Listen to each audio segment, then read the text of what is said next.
guys, and welcome to the League of Extraordinary Atheists, where we, Mac and myself, and our wonderful producer, Nacho Witness, attempt to apply, we're human, logic and reason to subjects ranging from religion to politics. I'm here with you tonight. Happy Friday, everyone. It is a Friday night. I know I've missed a few. There's been some things going on. We will get to those things. I'm happy that you guys are here, and I know for a fact that there are a few people listening that cannot be on chat. So hello, Aunt Susan, and hello, Uncle John, aka Aptivist, and his ape woman. Excuse me. I've also got quite the cold. And I see an ape running towards the screen, and we have a Mac. Yes, I started it like a big girl. I started a what? I started the show like a big girl. You did? How about yourself? Hold on. Gold star. I'm so proud of you. Yay. So we were going to actually start with some of the topics you wanted to get to. So this is perfect. Sweet. All right. So catch me up. I wasn't listening yet. So I introduced us.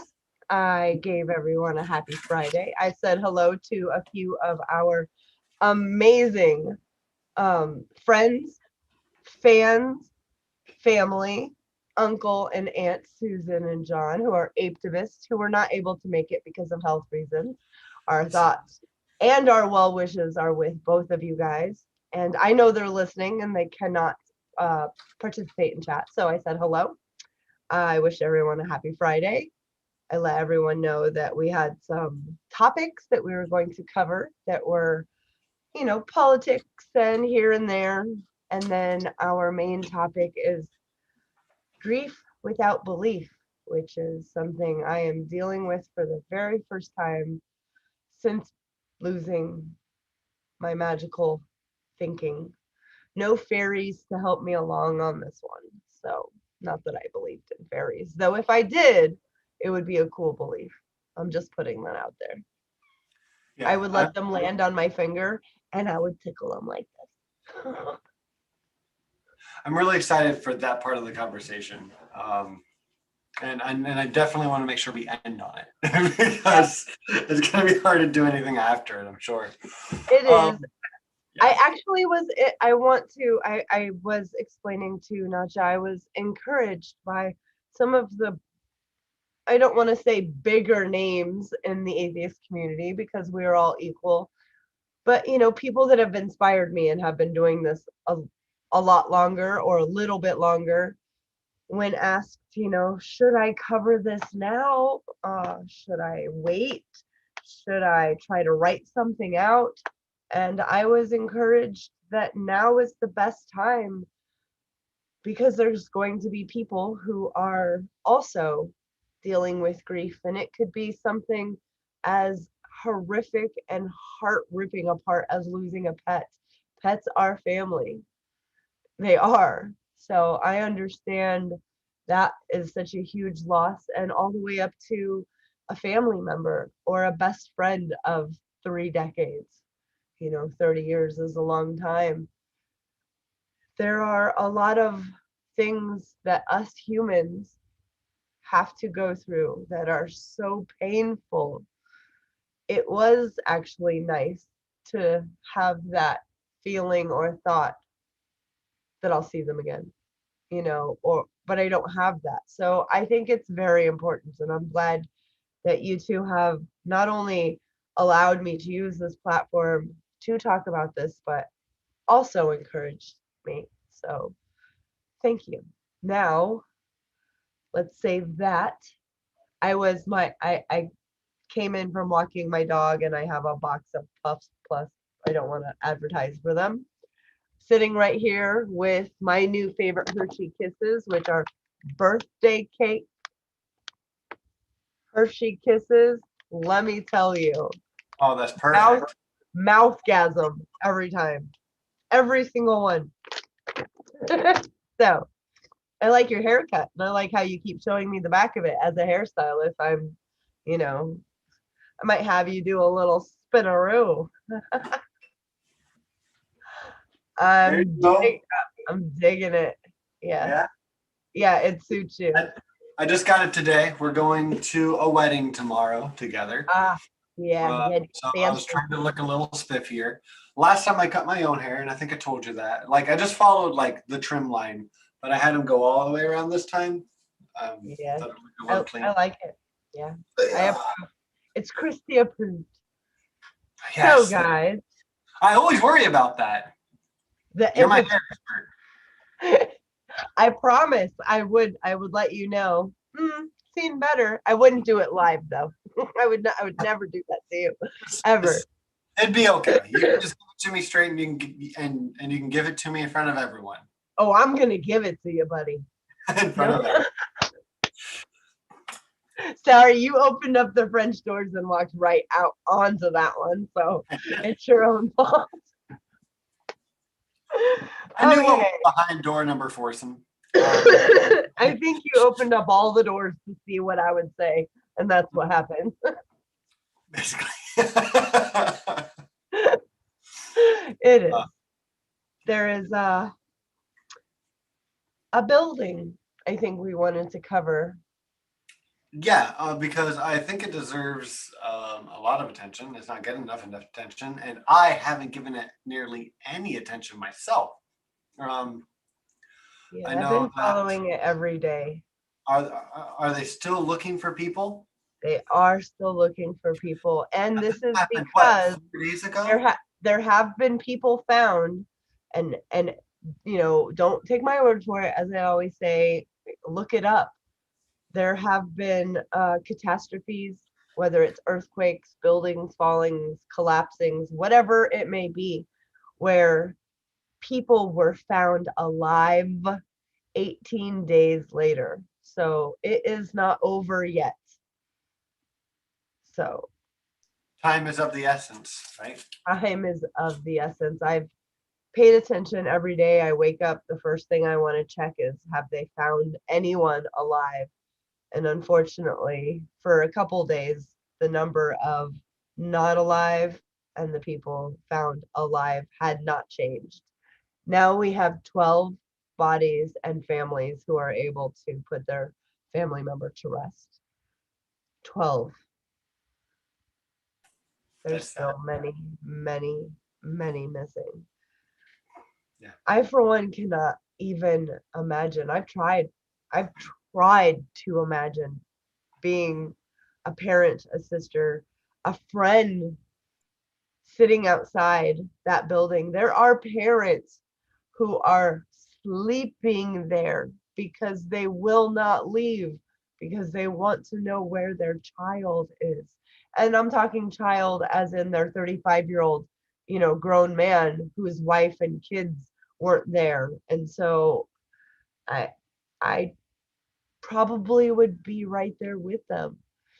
I do have to say that humanity has shone so bright in such a dark, horrible disaster. Restaurants have made food and just been driving around these areas where people are waiting and just feeding them. People are coming from all different states and other countries to help. We have people from Mexico helping. Sorry. uh, they came here on their own dime with their own equipment to help. And when they call that, that silence because they hear something, I have never heard such deafening silence. You could hear a pin drop, and that's when the dogs come out. And every time I stand up, like, please, please, please, please, please. And I don't have a dog in this fight, except for I'm a human. These families and friends, every time that happens, have their heart broken all over again. Um, the pool had cracks in it, not in its marsite that needed to be remarsited. The pool needed to be drained and completely torn out and redone. And this was not in 2018, before then. In 2018, they were told that it would be 9 million to fix the pool area and 16 million to fix this. And they just, it's about that money. And unfortunately, there's no amount of money that a human life is worth. And I can't see this ending without people ending up in jail. And I hope that is a fact. And I also hope that the regulations for buildings like this, I don't necessarily need them to be stricter. I need them to effing be followed. They weren't followed. And when you can grease the palms of people, or you're really good friends with people who are, in charge of signing off on it, if you have to update anything, you can put those things off. And I don't agree with that. We have a message in the side because, like I said, here at LEAH, our Lord and Savior actually speaks back to us. Our Lord says, I find it sad that when foreigners cause a building to collapse in America, they will tighten defenses and start wars in every other nation over it. I want to add, even if that nation wasn't involved. When it's a lack of self-regulation that causes it. Crickets, crickets, crickets. And I added the extra crickets because I'm a writer. I bet it's Florida. I bet Florida will do nothing about tightening the building regulations. And you know what? I wouldn't want to make that bet because you're probably right. The thing is, in unfettered capitalism, if there is not a profit motive, it is not going to get done. And that's not a blanket statement for everything. There are places and people and groups and nonprofits and communities that do things because it's the right thing to do. To do good is the reason to do things, and your reward for doing good is that you did good. That should be sufficient. I feel amazing when I did something good. I don't need to go around telling people. I don't, hey, look at me, I helped. I don't need monetary awards. I don't need awards to be good. And that's not the world we live in when it comes to that part of our nation and unfettered capitalism. However, the people are different. The people I'm seeing are doing good because it's the right thing to do. They're going home and going through their closets. There are families who are telling their children, go into your room and I want you to pick out 5 toys each. One of them has to be one of your favorite toys. It has to. You don't want to, that they have nothing. They don't even have underwear, a brush to brush their hair. It's gone. So if you can go into your room and as a kid, what a lesson to teach them. You're picking out something that you love to play with, knowing it's going to someone who has nothing.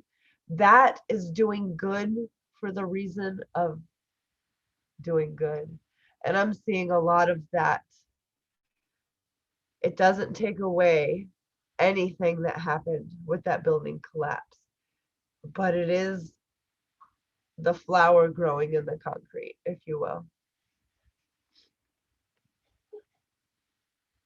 Yes, and gosh, Well, damn it, those people who knew ahead of time Not even my sailor mouth can say the things that I want to say. Right.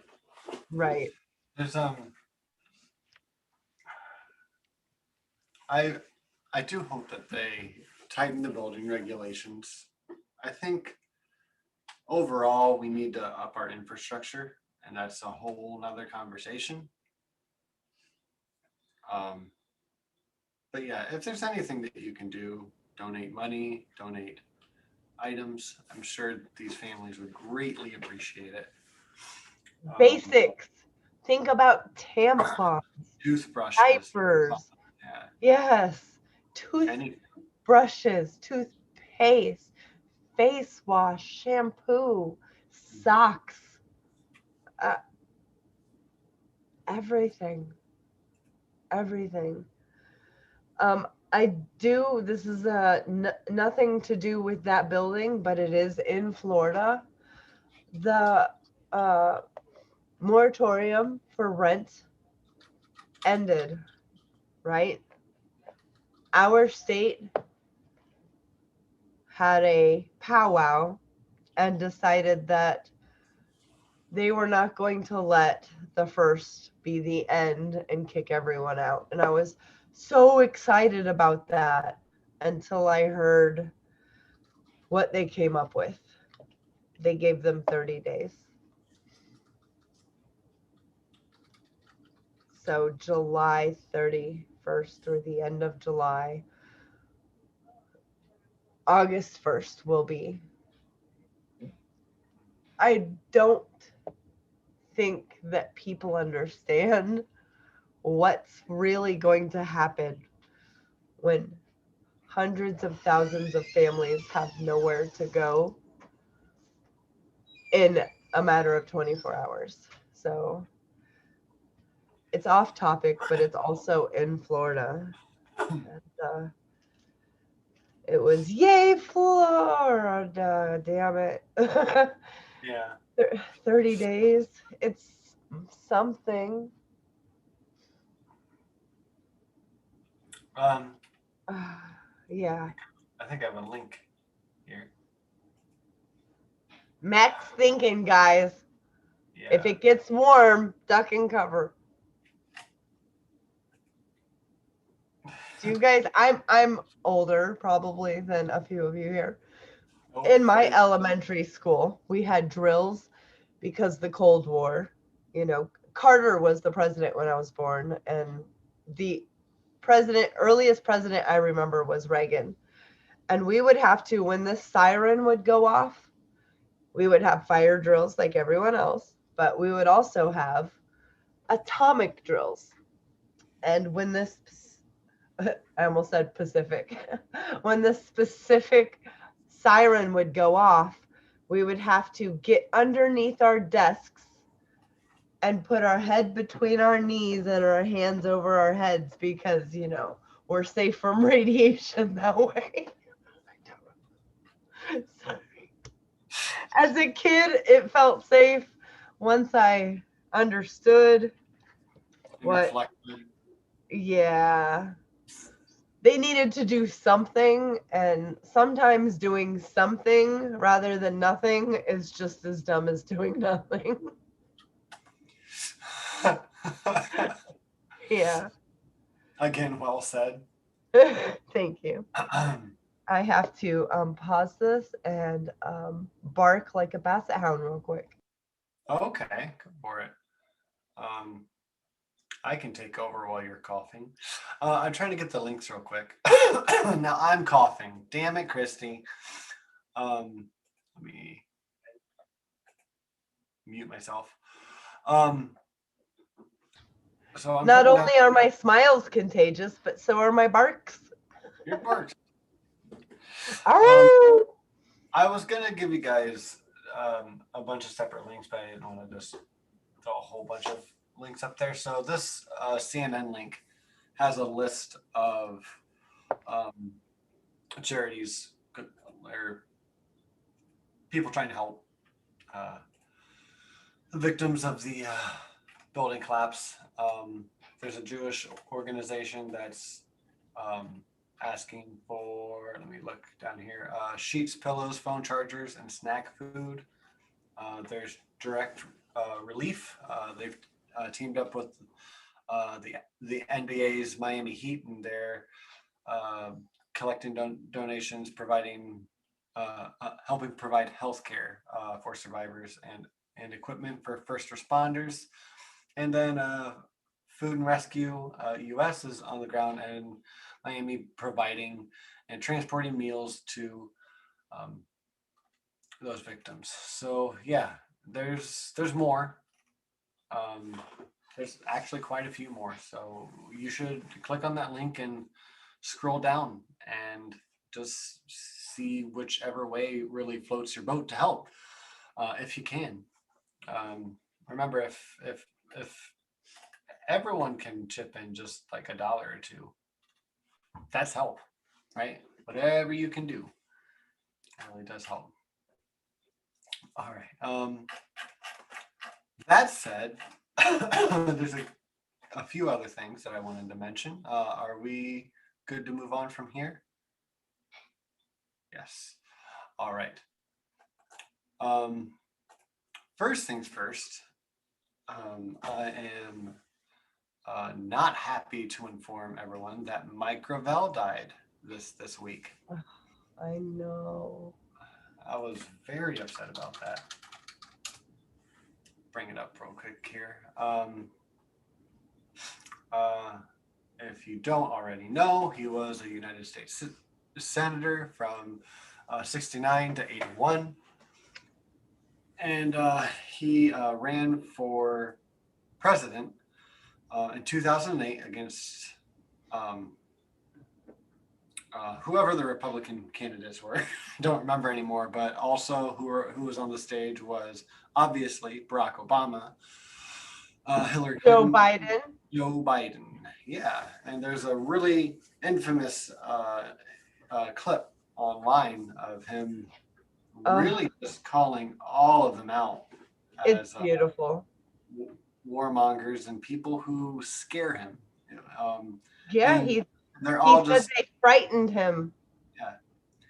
And a lot of people laughed. They're like, like, just like, this is fun, but like, it was really quite something, because no one really took him seriously. But like, when you listen to what he said and then you go see why he said it, you're like, oh wow, no, these people are frightening and disgusting. This is he really did call everyone out. Some of the most powerful people in our country. He pointed out that they're scary and why. And he tried to do the same thing in 2020 during that race, but if I remember right, they changed the rules so not everyone could be on the debate stage. And they did. However, he did move the conversation significantly to the left. Mm-hmm. Yes. And they changed those rules like pretty much right after he jumped into the race. It was pretty obvious that they didn't want him up there again. Yeah, that whole like telling the truth exactly how it is and having receipts kind of doesn't work very well. Yeah. I also want to add one of to me the most heroic and historic thing that Mr. Mike Gravel did was, as a senator, you are able to use your allotted time on the floor to say what you want, and it gets put into the congressional record. It cannot be changed. It is there. So 100, 200, 1,000 years from now, if we're still standing, this will be able to, children in school will be able to pull up Mike Gravel reading the Panama Papers, opening page 1, and he filibustered by reading the entire thing. And I don't want to say that he single-handedly ended the Vietnam War, but with the mass protests that were not going to end anytime soon, and all of the veterans who were coming home, missing limbs with Agent Orange all over them, that PTSD in wheelchairs that were also protesting and going to the Capitol to speak their mind with all of that. And then the Panama Papers are leaked. Or not the Pentagon, the Panama Papers. Yeah. Yeah, because it was the Panama Papers. Yeah. They had pretty much, he did what, you know, Chelsea Manning's in prison for, what Snowden's in prison for, what you know, those are the things that he did. The Pentagon Papers, you're correct. Yeah. Sorry, I just checked. Panama Papers check those out as well. Pentagon Papers, they explained how, when, why, and where, how this war was being funded, who was funding it, cocaine money by cartels paid for by our government. We were also funding, funding the guerrillas. ISIS didn't exist, but if there was an ISIS in this area, South and Central America, this is who we were funding. We were giving weapons to. And they were killing and massacring the Sandinistas who wanted the same thing that any normal person would want for their country. They wanted peace. They wanted the resources from the lands of their nation to benefit the people of that nation. And that was not going to be allowed. They also wanted their government to not have unfettered capitalism. They didn't want an autocracy. They didn't want kings and queens. They wanted the most democracy that they could possibly get. And that was not going to happen, especially under Reagan and the war machine at that time. I mean, if you like history, as I do, there's a lot to it. That's not what we were going to cover tonight, but anytime you guys would like to cover, you know, that, I'm your girl. Yeah. We should do a nice long show on like the Red Scare. I think that'd be really. Yes, and how un-American it is in the view of the idea of America, but how very very American it is in the reality of America, which are two different things. Our Statue of Liberty says, you know, give us you're tired, you're hungry. Those Captain America. I'll show you America.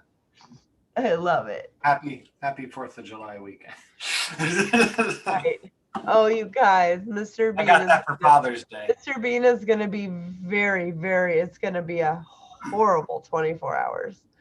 No. So 4th of July is my least, that and New Year's Eve just terrify. This rat terrier turns into the chihuahuas you see that shake. Stacy grabs a pillow and a blanket and puts the blanket and the pillow in the bathtub because he's not getting out of it. She has to sleep in there all night with him, and he does not sleep. He's just like terrified about the war going on outside. Oh. It's bad. Yeah. Fuck you, 4th of July. Okay, just fuck you to the fireworks. Let me let me fix that. Oh, we do have Joshua, who is in our chat, said, hey, you guys, next time you guys want to talk about war and imperialism, he is a very strong anti-imperialist. We have good conversations. He is a huge fan of the show and has lots of feedback for us, which is always great. He would like to come on as a guest and talk, which that would be amazing. So if we schedule in some war and imperialism, we can pick a couple. We can start with Vietnam. We'll start more, I don't want to say contemporary, but start there because we have a lot of information from it. That's why. And how it was used for imperialism, how all of them were. So he would be a great guest to have come on. We can do our show and then halfway through introduce Josh and talk about imperialism, or as the only way to say it, anti-imperialism. I always follow that with a fact. Okay, it's an opinion of mine. However, it's still a fact.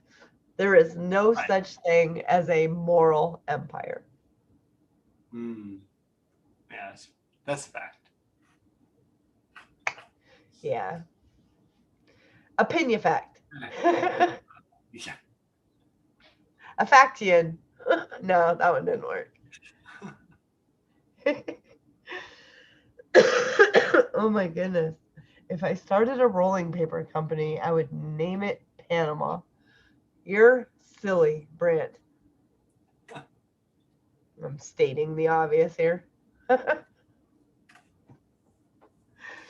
Okay. We have Indeed. something funny. I hardly ever bring up funny things, but Don't do it. Don't start now. don't start now. Marjorie Taylor Greene is 5'3", and she went on and on. Sorry. Yeah, it's hilarious, right?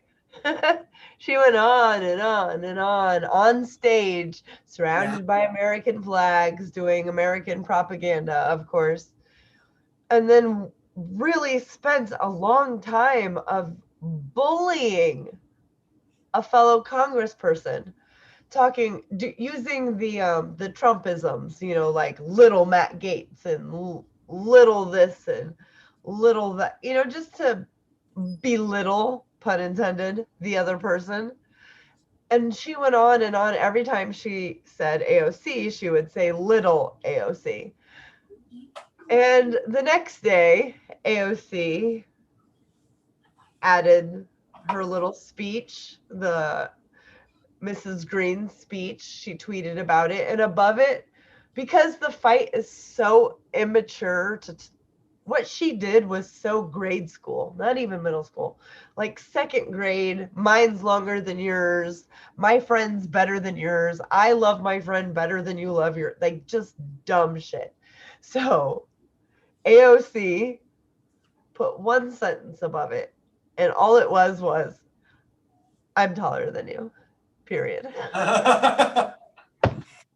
If you Because want to that's how find dumb. more in grade school, get ready for grade school responses. Exactly. And she is by 1 inch. 1 inch. Yes, Marjorie Taylor Greene is 5'3", and AOC is 5'4". So they're both Shorty McShortersons. Yeah. So is Stacy's 5'3". Watch Marjorie next say that brown person is sizist.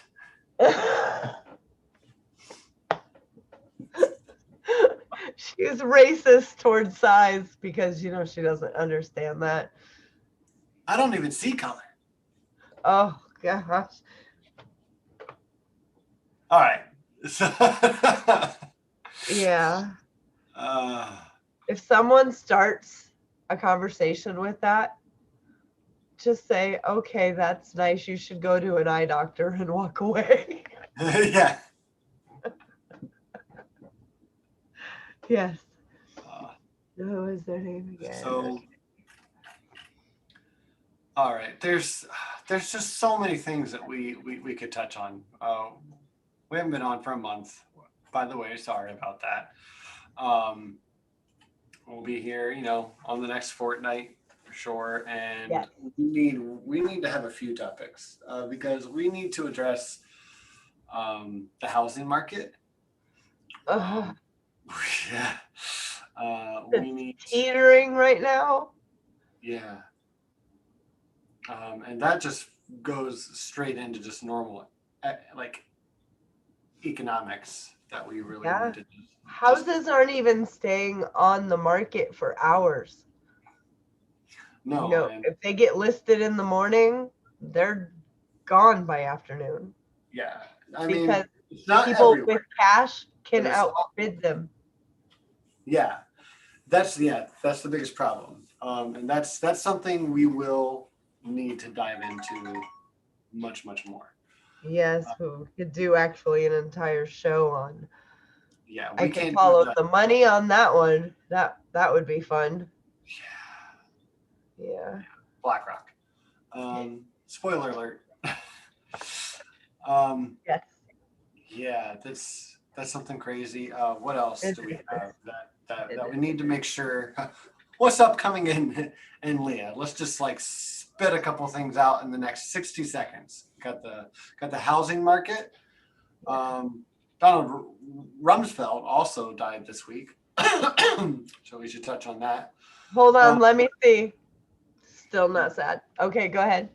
No, you got it. For his family, yes, absolutely. Condolences for all of them. They loved him, they adored him. He was their father, their husband, all of that.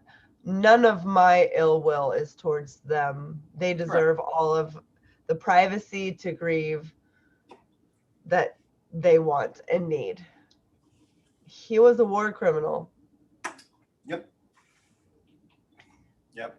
It's kind of like when Bush Senior died, and everyone fawned over him. Just like, look, we know he was a U.S. president, but also, I mean, with the laws they helped write at the Nuremberg conference, is that the right word? All the scientists we brought over with us who experimented on humans and killed them. Why? Because they had information that our scientists didn't have yet. Yeah, him with every other president. I mean, according to their own laws, should have been things that we won't say right now. And he was amongst some of the worst in recent history. Doesn't mean he didn't do any good things. We can point those out. You just can't ignore all the filthy things, because that's not history. It's just not history. Anyways, moving on. So origin of Satan is something you wanted to get into, and Gnostics. Mac has been getting really into the Gnostics because it's fun to say knife and Gnostics.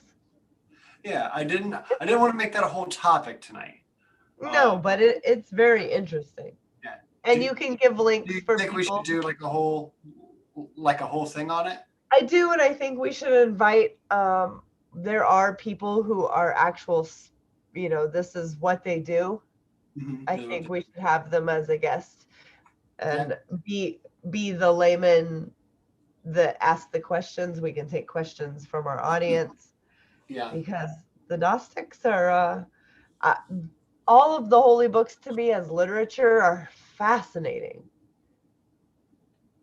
But that's where that ends. So I love the Gnostics are, they're not, there are sects, not sex. There's that too. there is that. There are sects. I've seen it. Sects of sects that are Gnostic, that are into the sex. Yes. There are, sheesh, now I totally forgot, Mac. No, there are my fault. Many sects of Gnostics, early Christianity. And I love the different, from Paul's point of view and from, this person's point of view. And the Gnostic of Judas is the only one that, or the Gospel of Judas is the only one that I've read, from beginning to end, and that blew my mind. That blew my mind because it's nothing we were allowed to even know existed. Mhm.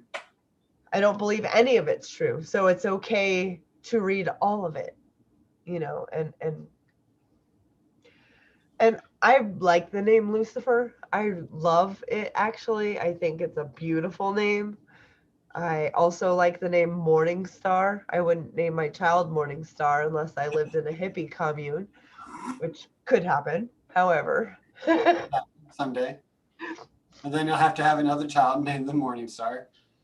I yeah, said I wouldn't do it unless it would this be reality Lucifer existed. Morning Star Lopez. Perfect. Yes. Yes. So I think that's something we should look, not just look into, we should plan on and start, looking through some of our favorite Gnostic, I wouldn't say specialists, but people who have, spent their life studying this stuff, who would be willing to come on, which I'm sure 99% of them would, because they want to talk about it. They want to share this information. And the whole thing that you sent earlier, I found completely fascinating. I listened to it, and so did Isabel when I put foils in her hair for her. So, yeah. Cool. Well, I'm glad you enjoyed it. Yes, very interesting. Yeah. Oh, it's pretty neat. It was neato. Say what? It was neato. Neato. With the O. Wait, is that like an apostrophe? Or no, not apostrophe, but like a little dash. From like a 1950s beach party with like a net in it. That might have an apostrophe. Beach Then. party, doing the twist on the beach with their two pieces that were this far away from being a one piece. Yeah. Yeah. That was risky enough back then. Neato. That I still say swell, but that's because I watched a lot of those movies growing up. I lived with my grandmother for a while, and in your grandma's house, you watch what your grandma and your grandma want to watch. Them's the rules. Oh yeah. Yeah, and I didn't I have watched a lot of Wheel of Fortune growing up. Yes.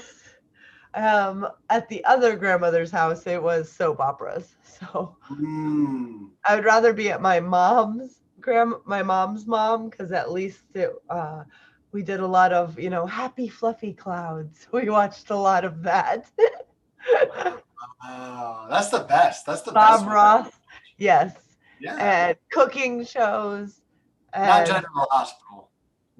old movies. But at the other grandmother's, it was actually, yes, it was One Life to Live, whatever came after that, and then General Hospital. There were Days of 3 Our Lives. hours. Days of Our, was it? Yeah, Days of Our Lives. It was I nailed that. hours. And so it was so bad that if I stayed at home sick, like with strep throat, and I had to be at home from Tuesday through Friday, couldn't go back till Monday, at home, when no one was home, I could watch whatever I wanted. We didn't have cable in my mom's room, and that's where I had to stay because I was sick. But guess what came in? All the soap operas. So totally inappropriate for an elementary school child. However, I needed to know what happened next. So, damn you, Grandma Bertie.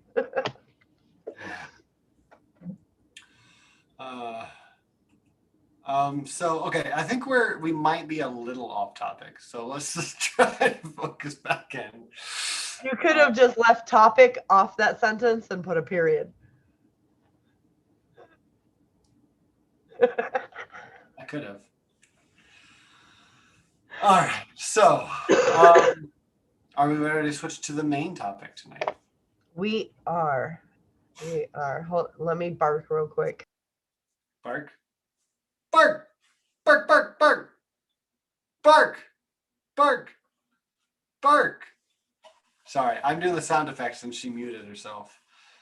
Because I get to watch it with no sound.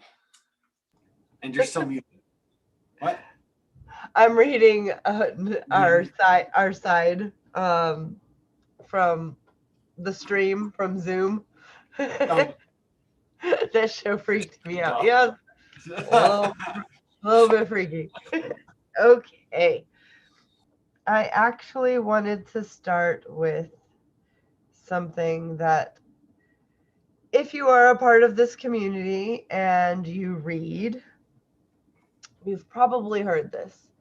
However, the first time I ever heard it, it meant a lot to me, and I thought I would really, really love this to be read when I pass, or something similar to it. I love it. And yes, Nacha, absolutely. You are spot on. The Science of Death, the best eulogy according to a physicist. Death is something that sooner or later we all have to deal with. Even our very solar system has an expiration date. For many, this is a rather alarming thought, as death is the great unknown. It's something that is very difficult to measure or describe using science. It's something that obviously we've never experienced before and been able to come back and tell anyone. We'll experience it once. Even though it's an inexorable part of inexorable part of our life, for many people, death can be a very scary thing. We already know what happens to the body during decomposition. The point in which cells and tissues begin to break down post-mortem. But instead of looking at death from a strictly biological perspective, what can we say about death from a physics standpoint? As it turns out, there's a lot that can be said from a physics point of view. Physics can say a lot about death, and narrowing it down takes a physics brain to do so. Case in point, this amazing speech comes from Aaron Freeman. He is who I'm going to be quoting. Aaron Freeman, who spoke to NPR in a broadcast all the way back in 2005. Don't make me feel old. Come on now. All the way back in 2005. In this broadcast, he delved into how to plan for death. And he discussed why, despite the fact that scientists seem like hard-nosed individuals who have heads that are made for chemistry and equations, but not for human emotion, they are actually the perfect people to speak at a funeral. Specifically, you will want a physicist to speak for you when you die, and here is why. You want a physicist to speak at your funeral. That's the title. Okay, hold on. You want a physicist to talk to your grieving family about the conservation of energy so that they will understand that your energy has not died. You want the physicist to remind your sobbing mother about the first law of thermodynamics, that no energy gets created in this universe and no energy is ever destroyed. You want your mother to know that all of your energy, every vibration, every BTU of heat, every wave of every particle that was her beloved child remains with her in this world and always will. You want the physicist to tell your weeping father that amid energies, the cosmos, amid the energies of the cosmos, you gave as good as you got. And at one point, you'd hope that the physicist would step down from the pulpit and walk to your broken-hearted spouse there in the pew or wherever and tell them that all the photons that ever bounced off your face, all the particles whose paths were interrupted by your smile, by the touch of your hair, hundreds and trillions of particles, have raced off like children, their ways forever changed by you. And as your widow rocks in the arms of a loving of their loving family, may the physicist let her know that all the photons that bounced from you were gathered in the particle detectors that are her eyes, that those photons created within her constellations of elect- electromagnetically charged neurons whose energy will go on forever. And the physicist will remind the congregation of how much all of our energy is given off as heat. There may be a few fanning themselves with their programs, as he says it, and he will tell them that the warmth that flowed through you in life is still here, still part of all that we are, even though, and even as, no, I'm sorry, not even though, even as we who mourn continue the heat of our own lives. And you'll want the physicist to explain to those who loved you that they need not have faith. Indeed, they should not have faith. Let them know that they can measure, that scientists have measured precisely the conservation of energy and found it accurate, verifiable, and consistent across space and time. You can hope your family will examine the evidence and satisfy themselves that the science is sound and that they will be comforted to know that your energy is still around and always will be. According to the law of conservation of energy, not a bit of you is gone. You're just less orderly. Aaron Freeman. I can post that because, I mean, yeah. I made it through without crying because I didn't know if I could. I want anyone who sees this who is grieving and has just let go of any of their beliefs that were comforting to them, who they can't hold on to any longer because their logical brain says, I'm not going to take that back just because you're having feelings of loss. I can't bring back falsehoods because of your pain. For those people, I'm one of them. There's no seeing him again.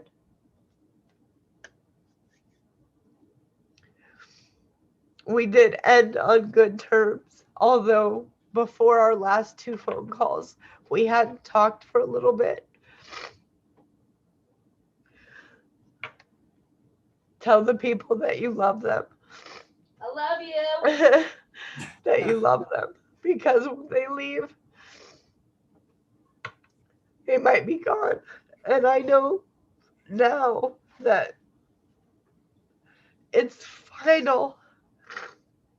I will never get a chance to put my arms around him or see him or tell him anything. His mother has survived him, and no parent should outlive their child. I think that what I just read is so beautiful because the old magical thinking me believed that human sacrifice was okay and God put a human man on this planet to die for my sins. Fuck that. A star died so that we could live, and that's a fact. Mac and myself have parts of the same star in us. Everybody on this planet have parts of that same star in us. There is one race of humans on this planet, the human race, and we're all part of it. and we all mean something to somebody. And it's so important for me. I hold things in, especially things that hurt this bad. Yeah. And And it's so important to deal with them. Somebody I talked to today who actually is a doctor, a psychologist, said that it will hurt a billion times worse if I don't feel them. And I said, they fucking hurt. And she said, good. Just like a doctor. But she's right. And all I want to do is lay around and be sad. And she said, then lay around and be sad. This community has helped so much already just with that, because in a Christian family that I grew up in, or a magical thinking family that I believed in, that I grew up in, tough love was the thing. Yes, he's dead and it's sad, but don't dwell on it. Get up and just don't think about it. You'll see him again later. No, I won't. And my heart is broke. And I'm sure a lot of people's hearts broke, because he was a dick, but he was a funny dick. And even if he was a dick to somebody, he still would have turned around and gave the shirt off his back to them if they didn't have one. We met each other when we were kids. He was my protector. He was my comedian. He was my best friend. He was the only man that was allowed to spend the night at my house when I was married to a man. Like, if my ex-husband worked 7 at night to 7 in the morning and came home, and we had brought all the kids' beds to the living room to have a slumber party, and I had gone to bed, and Brandon and the kids and snacks, he would just step over them and go to bed, because Uncle Brandon, I was abused as a child, and I know he would never. It wasn't like I think he wouldn't, or I should still be cautious. He just was a good person that way. And my kids, they would have jumped out of my arms and landed on their head and cracked it open to get to him. That's how much they loved him. My daughters are very sad. And my daughter, who has moved away, is having a really hard time with it as well, because you're never supposed to admit anything when it comes to children and having a favorite. But he always whispered in my ear when Jordan was little, because I married someone who treated Jordan not so well. And the daughter we had together, as though she could do nothing wrong. And so he always whispered in my ear, because he didn't want Jordan to accidentally tell her sister, Jordan's my favorite. And it was just those little things that made things better when things were really bad.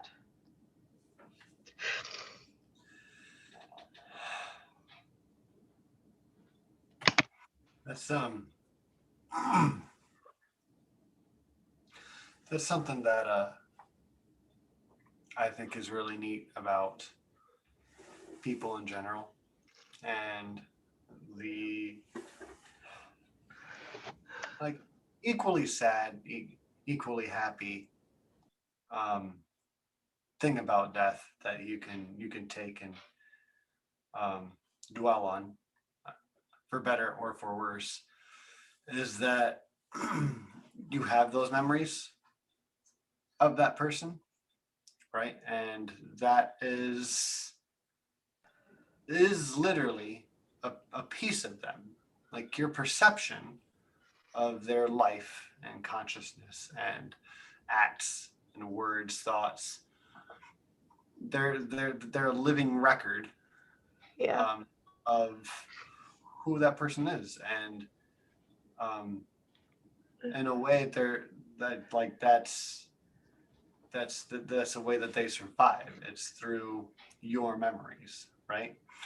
And it's, it's not a literal survive, but it is you are, or you hold a piece of them, right? Yeah. Like a Horcrux, right? Like Harry Potter. No. Hey, listen, I'm HP till I die. Oh, So okay. But no, that's part of the reason why the afterwards part of a funeral is so comforting, because you get together with people who have other pieces of him in their mind, yeah, and you share those, and it feels good. And like, even though it feels sad, it still feels good, because they help remind you of something you forgot, or you learn another piece yeah, of that person who you don't get anything else from anymore, except from the other people around them. Like, you can still get pieces and glimpses and memories of them from someone else that they shared with. It's really quite neat, and that is, to me, the most immortal thing that you can do is interact with people. Leave good memories, and want to be remembered. That's I the do. most immortal that you'll ever become. And it's neat when it happens. It's neato. It's neat. But that really is the I think the most beautiful part of death is seeing that way, really, truly, easily seen, like, way to survive. Yeah, That's and how many lives that person actually touched.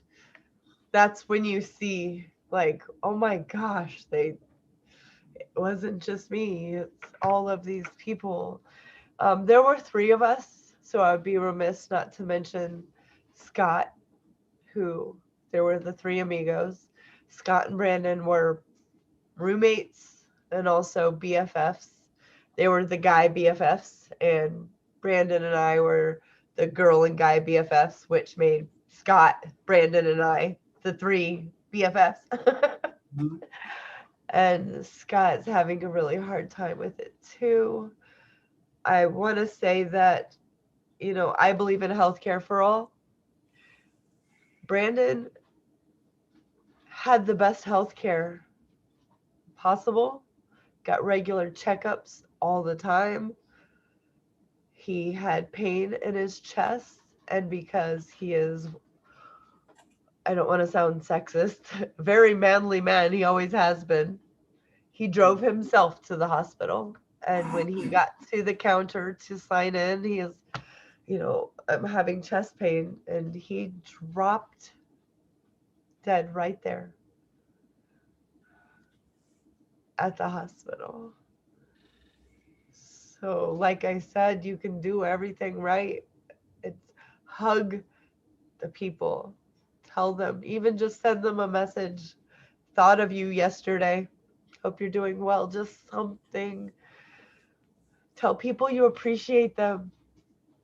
That's means a lot. And I found out recently I didn't realize how much that I say that, but I say it when I actually appreciate someone.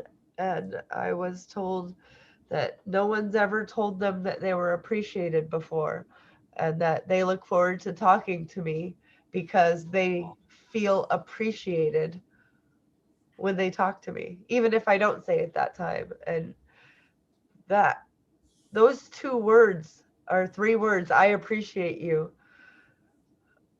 are magic. If magic exists, it exists in humanism and how we lift each other up and help each other get through times of grief without telling me he's in a better place, because I love me some babies and I would never hurt a baby. But you tell me he's in a better place, I'll punch a baby in the throat real quick. Like, that's how mad it makes me. Okay. Uncontrollably mad. Let me Can make you sure just say that uncontrollably mad? nobody thinks I would actually ever do that. However, as a comedian, you want me to punch a baby in its throat? Tell me he's in a better place. No, I get that. The because you said this is the first real close death that you've had to deal with, like since you lost your faith, right? Yes. Yeah. Yes. The last real close death that I've had to deal with was Isabel was so young. She was 8, 7, and my mom's husband, who was the only grandpa my kids ever knew, passed from a heart attack as well. Hmm. Older than that, honey, because we were together. We were together, so she was 10, Or 11. 11. Yeah, 10 or 11. But I mean, she's 23 now, so that was the and then I believed he was in a better place. And so did my mom, and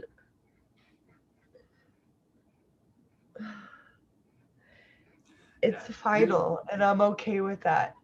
Yeah. It doesn't take away any of the pain. And I guess maybe realizing how final it is going to help me let myself grieve and talk about it and be upset and be irrational and, be upset about things that really don't have anything to do with anything because I'm really upset with something else. Yeah. And to not beat myself up over it because I'm grieving. The What was that? I say you look like Jim Carrey if you beat yourself up. She's so silly. You remember Jim Carrey, liar, liar, in the bathroom? What are you doing? I'm beating my ass. She just told me that's what I would look like if I beat my own ass. Sorry. It's really funny. It's one of my favorite parts of that movie. So I kind of wanted to like touch on that a little bit. Yes. Just like the grief in general, because for those of you who do not know, there are seven stages of grief, and this isn't the there's so many different ways to say it, because some say 5, some say 7. I don't like the 7 that I'm seeing that Google gave me first, so I'm just going to go back to the 5, because they get like it seems drawn out when you look at it 7 ways. Denial, anger, bargaining, depression, and acceptance. Right? I'll say it again. Denial first, anger second, bargaining third, depression fourth, and acceptance fifth. What's interesting about these, again, if you don't already know, is that you don't necessarily have to go through them in that order. And at any time as you are going through these stages, you can bounce back to the beginning or to a different place. You can go from denial to anger, to bargaining, to anger again, to bargaining again, to anger again, to bargaining. You can stay in a loop. I think for me, just knowing what those stages are, are very helpful. Like I remember what it felt like when I realized how my depression worked as a teenager, how I had like stages I'd go through, and then I would just pay attention to it. I'd pay attention to how my mood would shift, and I'd feel angry or just sad or what, and then like just kind of try to just pull myself through it and realize, there are stages, right? Realizing that there are stages can help you, can even just be a guide. Like, all right, I felt this, felt this, felt this. I'm angry again. Do I need to be? Maybe I just need to be sad about it to get to the acceptance stage. Doesn't always work, but knowing that there are stages that everyone goes through can be comforting in a way.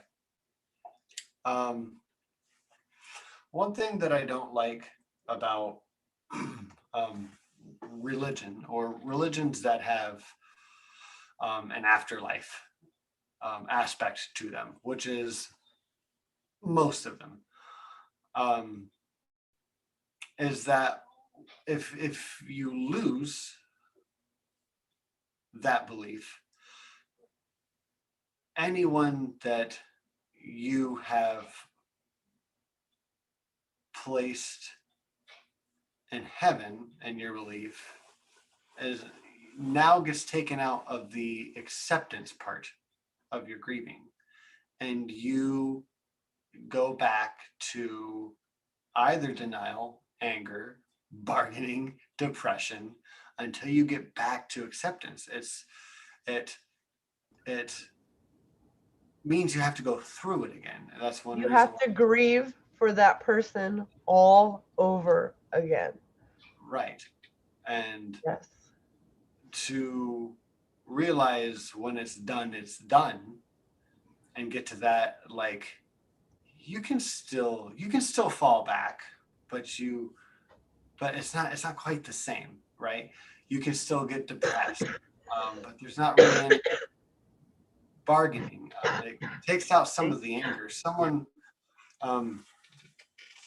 asked a really, someone gave a really impressive response to a very common question. Speaking of death and religion, was, are you angry at God? Is that why you can't, like, when you're having a hard time accepting this, to why you aren't reaching out to God? And the answer was it would be nice to be angry at someone because my 6-year-old is now gone, but I'm not angry at anyone. I would love to be angry at someone. I would love to focus that, but that's not, it's not what it is. That they don't, we don't believe there's anyone there to be angry at. It doesn't mean you aren't angry just at existence in general, but I thought that was a really insightful answer for an atheist to give when asked, are you angry at God? Because the first time that I went through it was in that first year of losing my religious belief system, and that was when I lost my baby nephew, like at birth. And that was hard enough. But it was I was angry at the thought of God, because everyone like around me was giving me those lines of comfort that I don't agree with. So it made me angry at them, but I wouldn't throw it back at them because I understand that's their way of grieving, right? you just make it harder on everyone. Also, they didn't know I was atheist yet. Right. Not for I'm like dealing another with that right month. now. There's about another month or two before they found out, which was still hard on them. They couldn't have taken it that week, and it's not like I some people take it personally because everyone's God is a personal God, and I understand that. Of course. But I mean, obviously, to me, it's not personal to me because there is no person to be had to be angry. Right. But it's hard. Like you can't argue that with someone during these times, and it's hard to try to be humanist when you're dealing with death, along with No, other people it who are is. dealing with death in a different way, and theirs is more socially acceptable. It's a difficult thing to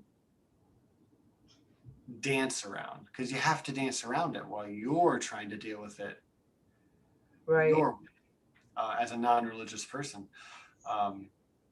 and not to step on everyone else's toes as you let them step on yours. But that's not really acceptable either, right? It's not.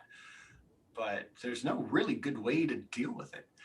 So, if someone pushes you through, your breaking point, I would say you need to be held accountable because if you flipped out on someone who's just grieving in their own way, but it's like it's a lose-lose situation, I think. But to try to have as much understanding as you That can. was a message from me. If you saw could that. share it. That is 30 years ago, with the tallest one in the front in the black shirt being the one that just left this planet, Mr. Brandon. I'm in the middle, and that's Scott, the Three Musketeers. And that's the oldest picture I have of us. And so at least nobody knows who he is on here, and that's fine. But if Scott watches it, or if Brandon's mom watches it, or Aaron, our friend, I know that. Can we post it in the LEAH Facebook group? Because I don't know if I can share Yeah, it in chat. definitely. And also can't pull it I have no idea how to share. a photo. Yeah. We can post that on the chat. I'd also like to, if you could share on the Facebook page what you had read earlier about the physicist. Oh, definitely. I feel like that'd be an appropriate place to put it. But I I will feel put it right underneath that. great. Thank you.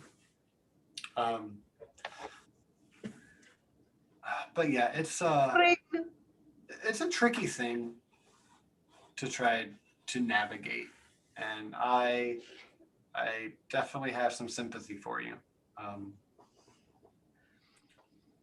I know you're going through a lot right now, and I appreciate you sharing what you're going through, because we never know who else is going through it, who's listening. And if you can find anything helpful in what we said, It's very uncomfortable talking about this for me. So I know there's a lot of people who would never and could never, and maybe just listening would help them. Even just talking to your dog, like just sit down and, I'm pissed off. This hurts. I hate him for leaving. Whatever.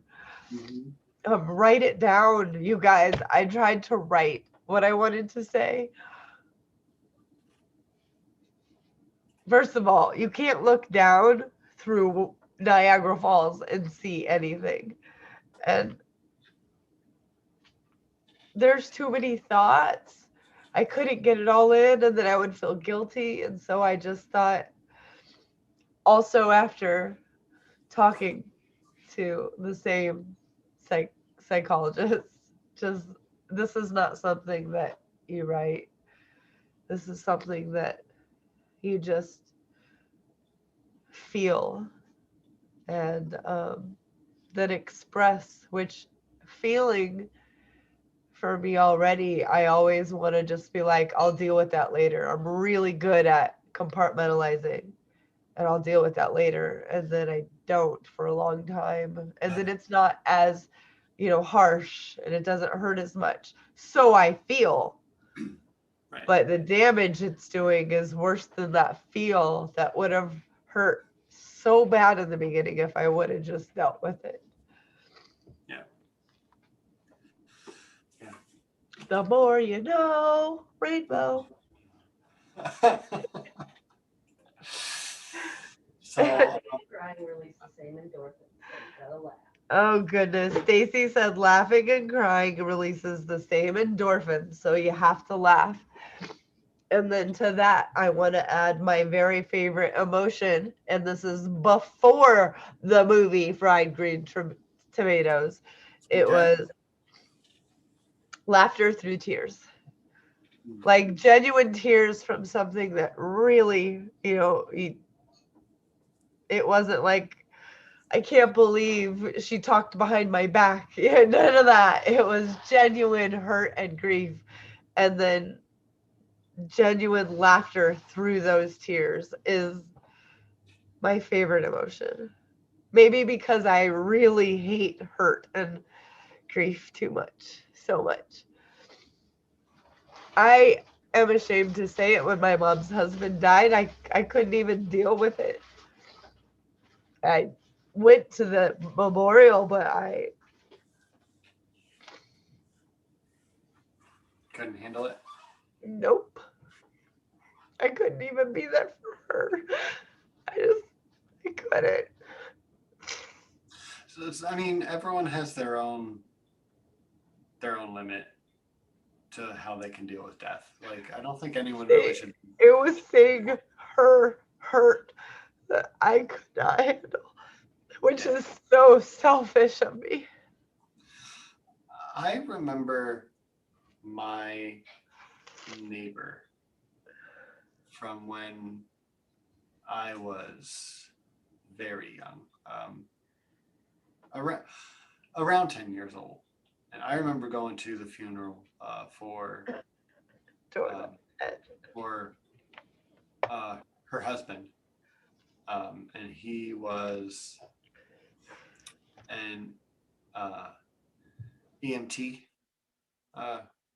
responder, and he died from smoking. He smoked like a chimney, and people always told him, that's gonna kill you. And he'd take another puff and blow it in your face. And like, whatever. Really friendly guy, really sweet guy. Like I said, they were my neighbors for a long time. But I remember going to the funeral as a young kid, and just the only thing that I remember is that neighbor lady. I don't want to say her name. Just screaming out, because since he was an EMT, they did like a last call kind of ceremony for him, and that was very difficult for her to listen to. And I just remember her like just falling off her chair literally and just screaming and crying and screaming. No, that's a hard thing. That's genuine though. It is, yeah. It's genuine. I always looked at people like that as a kid, kind of like I'd get my butt whooped if I threw a fit like that. And then, as I grew up, like, why would you let anyone see you act like that? Keep that for at home, because that's how I was raised, which is so sick. That's so unhealthy. That woman who felt it, and that's what happened. She felt her emotions. That's actually really healthy. And it's looked down upon here. When you see women in tribes that haven't been westernized lose a family member, that's what it looks like. They're in so agony. much grief, and yeah, what you said, that it physically hurts. That who cares what they look like? And none of that matters. They are, breaking. Yeah. I envy that type of person. Yeah, and I mean, my point for saying it is, I like to go to funerals as much as I hate death, and I don't enjoy funerals. I promise. Um, I feel like it is a service that you do, not just for the person that you miss, but also for the people around them. Because I mean, your whole life, you feel like you kind of know that there's this one last party that you're building up for, and you hope people make it, right? And in memory of them, it's I feel like it is a good service to go. But I can't. just like just like when a family member is in the hospital, dying of cancer, or like they know like the end is near. It's really interesting when you watch as they're the ones who are about to part from this, right? That they're the ones comforting the ones around them, Yep. because Always. they realize that they need it. And it's the same thing at a funeral. You aren't necessarily, and I don't want to say you aren't there for them, but you are also like there for the people around them. Like you're there for each other. Like again, that's why it feels good afterwards when you see one other person in the room that even if you didn't know the person very well, but you see one other person, you get to share something with them, and you both appreciate it. Um, it's it's a good service to their memory, and it's a good service to the community that they affected around them. And even though I feel like it's like a moral obligation on my end to make it to every funeral that I can. I really don't like to miss funerals, but Well, Brandon's whole family, all his friends, they're here. His funeral, I Louisiana, feel, should be here, but his girlfriend and his girlfriend's family and who he spent, the last few years with is in Louisiana. And so that's where it's happening. And yes, yeah, and yeah. sometimes you can't. And I am being misleading with where I went with that, and I'm sorry. No, Um, I get what it. I If was going it to was anywhere within, a day's drive, yeah, I can't sit that long, so it would have to be I know. where I could lay down and stuff. But yeah, for sure. For sure. And I'm just gonna have to spend that day either, I don't even know, hopefully not clamming up. hope not. And you can always call me that day. Yeah. Uh, but what I wanted to say is quite the opposite of what I just said, because that is what I feel like I need to do. But I don't want to put down anyone who can't handle it. My point by telling that story, about my old neighbor lady, is that it's traumatic. I remember the way she sounded. Like it's pretty burnt in there. And You'll probably never forget it. I probably won't. I It's remember very saying out loud, guttural. It's it's, very primal. yeah, it is. And you remember that. And that's not just because I was a kid and saw it. It's because it's traumatic. It's traumatic, and some people can't handle it. And if you can't handle it, you shouldn't try, because it's not good for your mental health. Like, I wish I would have been told that as a kid. this, I If you think, can't handle it, don't try. Let yourself feel that, and then we'll move on. God. because it's hard enough. You already have to grieve. Like, maybe you should just try to go to like the wake or like the memorial afterwards, right?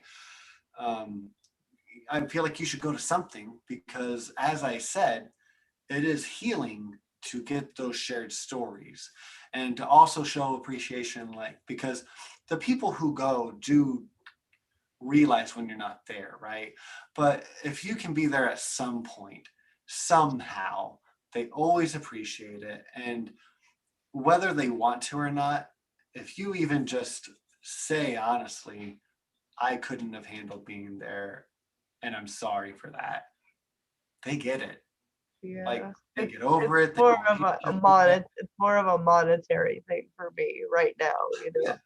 However, Brandon, we spent a lot of time on St. Pete Beach, and not the one that I take my family to or that's my favorite part, but a specific part. And I've been thinking about maybe going there. That would be nice. Take Stacy and maybe Izzy out there. Yeah, for sure. That would be good. Yes. I'm So I'm I guess you guys, the whole community, this whole learning experience, all of it has brought me to a place where uh, it's okay to grieve in front of people, and it's okay to say that I'm not okay in front of people. That's huge. So I'm so glad we kept going, you and I, and everyone else that came along with us, that, you know, hey, we realized, holy shit, none of this stuff is true. Or you never believed it was true. And you knew there was something else out there. It's just not magical. And it's us. I'm glad that we didn't stop learning and searching, because I would still only have the answer to one question. Is there or isn't there a God? Or do I or don't I believe in one? And there's so much more after that. You know, that's the beginning of going, hey, what's this logic about? And death is inevitable, which makes it logical to life. It begins and it ends. and that's what it feels like. Yeah, it does, doesn't Don't it? know what happened before. I won't know what happened after. You know what? When I heard that the very first time, it was like the biggest light clicked on in my head. Do you remember what it was like before you were born? No. Right. You'll have no problems. I was, Feeling that. that's duh. Just Yeah. no fears. All the fears that I had, like I was afraid to be in the dark until the last few years. Terrified to be in the dark. Like some light somewhere has to be on. Now I have no feeling in my right foot, and if I bust my ass, then I can go to the hospital. So a light somewhere has to be on, but not because something could be lurking somewhere. Or Mhm. and you know, that sounds silly, and I'm a little bit embarrassed to admit it, but it's the truth. It was like once I realized that all of that, I hate to call it this because I've been told that it's derogatory, but all of the magical and magic thinking, once I realized that that's not reality, so many other things just became comfortable. Does that make sense? No, yeah, very much so. I've had those same, I don't know, not just epiphanies, but just like those same Yeah. Like, alleviations. yeah, Alleviation. Yeah. like, yeah, that's just life. And it's not, there's no reason. It just happens. And Yeah. all kinds of stuff like that. Yeah. So thank you all for sticking with us tonight. We really appreciate it. This is a tough topic. Oh no, I think Christy's frozen. But we really do appreciate you guys sticking with us. We don't do a lot of philosophical talks on this channel much anymore, but it's nice to get a good one in there, and have such a good reason why, because it's healthy to share. It is, and I really appreciate Christy going out on a limb and putting herself out there and sharing. Oh no, I'm not there. It's me. I'm not here anymore. I'm the one who got booted. Oh, you are here. Okay, well then, everyone, again, thanks for watching. Looks like I can't see Christy or Nacha anymore, but he's telling me we're still on. So thank you guys. We'll see you again in 2 weeks. Love you, and stay humanist for Godless sake.